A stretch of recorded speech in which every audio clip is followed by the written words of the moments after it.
IDR पर आप सुन रहे हैं ज़मीनी कहानियाँ। विकास सेक्टर से जुड़ी कुछ ऐसी कहानियाँ जो देश भर के तमाम समुदायों की ज़मीनी सच्चाई और उनके अनुभवों पर बात करती हैं। मेरा नाम मनोज कुमार है और मैं हरियाणा के झज्जर जिले के बेरी गांव का रहने वाला हूं। अपने खानदान का इकलौता बेटा होने के चलते मुझे बचपन से ही बहुत लाड़ प्यार मिला और मेरी हर जिद को माने जाना घर में ज़रूरी समझा जाता था। मेरे पिता और उनके भाइयों का मानना था कि आगे चलकर इस घर को मुझे ही तो संभालना है। इसीलिए बचपन से ही घर में लिए जाने वाले हर छोटे बड़े फैसले पर मेरी राय ली जाती थी। यहाँ तक कि मेरी बहनों की शादी में भी उनकी नहीं बल्कि मेरी राय, मेरी सहमति पूछी गई थी। मुझे याद है कि मैंने अपनी बहन के लिए एक रिश्ता सिर्फ इसीलिए मना कर दिया था क्योंकि उस घर की महिला ने ही मुझसे शादी को लेकर सारी बातचीत की थी।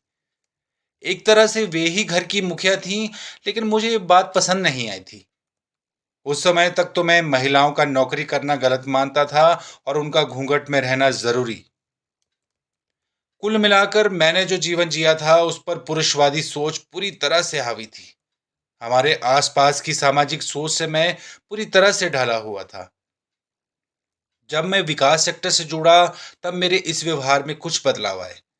सबसे पहले मैंने जेपाल नाम की समाज सेवी संस्था के साथ सर्वे करने का काम किया जो लैंगिक भेदभाव पर था। उसके बाद ब्रेक थ्रू संस्था से जुड़ा जहां मेरी पितृसत्तात्मक सोच वो लैंगिक भेदभाव पर भी बहुत सी चर्चा और ट्रेनिंग हुई।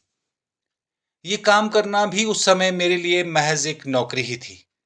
मैं लिंग आधारित रूढ़िवादी भूमिकाओं में विश्वास करता था, लेकिन जैसे जैसे मैं ये काम करता जा रहा था मुझे समझ आने लगा कि मैं कहाँ गलत हूँ। अब भी मैं कभी कभी ये सोच के दुखी हो जाता हूँ कि मैंने अपनी बहनों, अपने आसपास की औरतों के साथ कितना गलत व्यवहार किया। मुझे लगता है कि मैंने अपनी बहनों का हक छीन लिया। जो जिंदगी वो जीना चाहती थी वह मैंने उनसे छीनी है। लेकिन अपनी गलतियों को सुधारने की पूरी कोशिश कर रहा हूँ। मेरी माँ 75 साल की हो रही हैं। मैंने जिद कर करके उनका घूंघट छुड़वा दिया है। जब माँ का घूंघट छूट गया तो पत्नी का भी छूट गया। मैंने अपनी बहनों को पुश्तैनी मकान और जायदाद में हिस्सा देने का फैसला किया। घर पर तो अब ऐसा है कि मेरी पत्नी बाहर के तमाम काम करती है और उसकी अंग्रेजी भी अच्छी हो गई है, तो मेरे काम में भी मेरी मदद करती है। कुछ समय पहले लड़कियों के खिलाफ हिंसा को लेकर हम आंदोलन कर रहे थे, तो कई बार ऐसा होता था कि बातचीत का सारा जिम्मा मेरी पत्नी उठाती थी और आयोजन से जुड़े काम मैं करता था।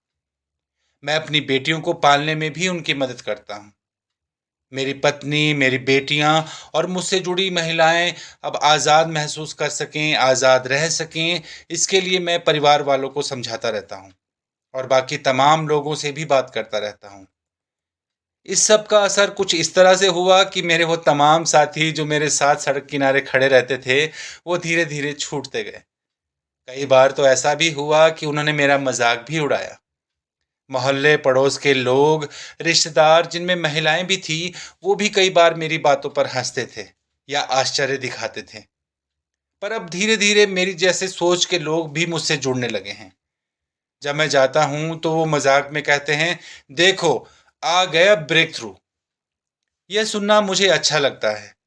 मैं चाहता हूं कि आगे मैं जहां भी जाऊं, जो भी करूं, मैं इन परंपराओं को तोड़ता रहूं। अगर आपके पास भी ऐसी कोई कहानी है जो आपके समुदाय, इलाके, जिले या प्रदेश से जुड़ी किसी समस्या या उसके समाधान के बारे में बात करती है तो हमें hindi@idronline.org पर लिख भेजिए। ऐसी ही और ज़मीनी कहानियाँ सुनते रहने के लिए हमारे YouTube चैनल को लाइक, शेयर और सब्सक्राइब करना ना भूलें।